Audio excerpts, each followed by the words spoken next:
Have a biscuit, Potter.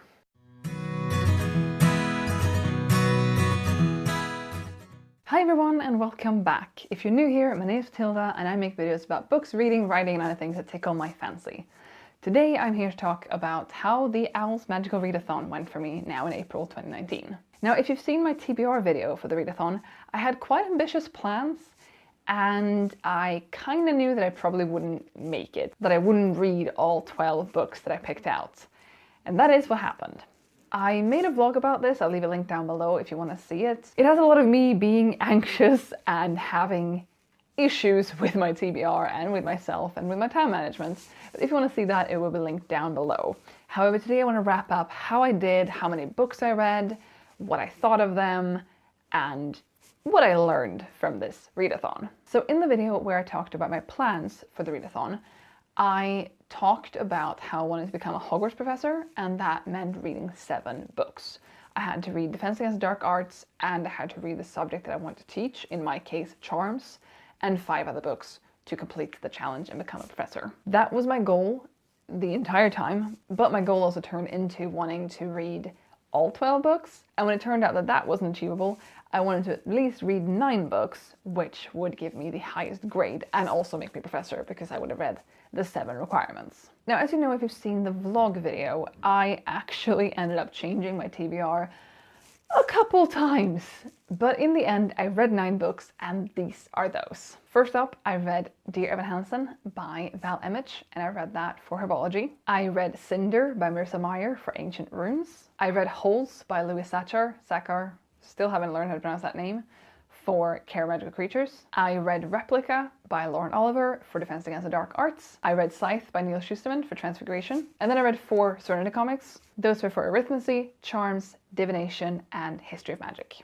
And those are the 9 books that I read, or 9 works of fiction I read. In total, I read 2,111 pages in the 30-day period, which is a lot more than I would have read had there not been a readathon. Like I said before, usually read 1 to 2 books a month usually, and it was very nice to read so much more this month. However, I had my issues. To some extent, it felt a bit like a chore. It felt like I had to read, I had to push myself. Luckily, a lot of the books I read I really enjoyed, so it wasn't that big of a struggle. But sometimes it was like, I don't want to read. I've just spent the day reading 200 pages. I don't want to read anymore, but I'm falling behind, or I wish I was further ahead and therefore I have to read more. That probably comes down to me being not so great with time management during this month, and also that it coincided with Camp NaNoWriMo, and so the two of them were taking up a lot of my time and kind of stealing time from one another. Now, like I mentioned before, I did, however, enjoy most of what I read this month. I didn't rate the Serenity comics because A, I couldn't really find them on Goodreads, but B, I wasn't the biggest fan of the art style nor of the story they told. I really liked the show Firefly and the movie Serenity, but I didn't really enjoy the comics, and I basically just read them because I had to read something quick to finish on time, and it just doesn't feel right to rate them. However, I gave both Cinder and Scythe 5 stars each, and Holes, Replica and Dear Evan Hansen all got 4 stars. So it was a pretty successful read a month in that regard, and G recently made a Twitter thread of the stats, how many pages we read in total, how many books we read, which were the most popular titles and stuff. And out of the 5 or 6, I think, most popular titles, I read both Scythe and Cinder, both of which were my favorites from this readathon. So I feel like that sort of doesn't tie it all together nicely, but I like that that happened. And it wasn't something I planned. I didn't really watch anyone else's TBR videos ahead of time to pick out my own books, but I'm very happy with what I ended up reading. Now, this is the first readathon that I have participated in, and I don't know if it's for me. Basically, since I am not a slow reader as such, but since I read 1 to 2 books a month because I spend my time doing other things, some of which are just time consuming, I sometimes felt like reading was a chore, and I don't like feeling that way.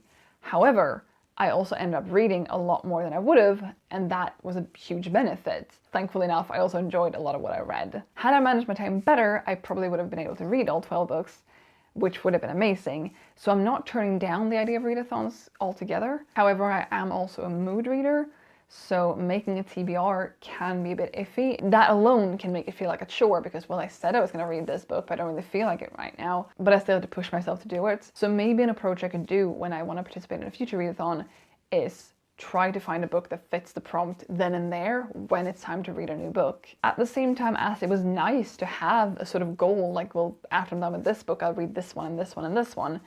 And I don't really know.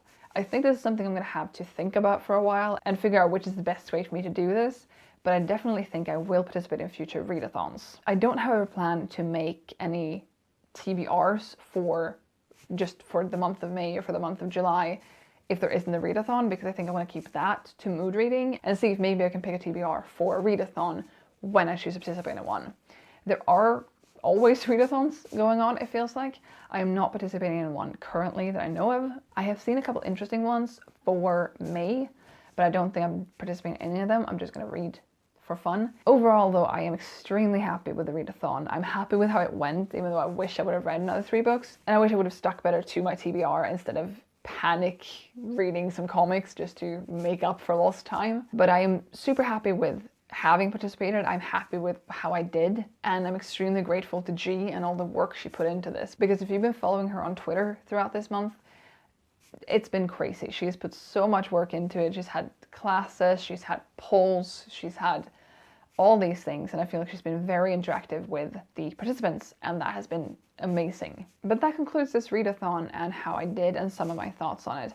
I'm not swearing off readathons for good, nor am I swearing off TBRs, but I just don't think I'm going to make a TBR for the month of June, for example, or for the month of May, which is currently going on. Because I think if I announce such a thing, I might feel a need to stick to it, whereas now I have a vague idea of what I want to read in May, but I'd rather do a wrap up in the beginning of June and see how I did instead. Let me know down below in the comments if you participated and how it went for you.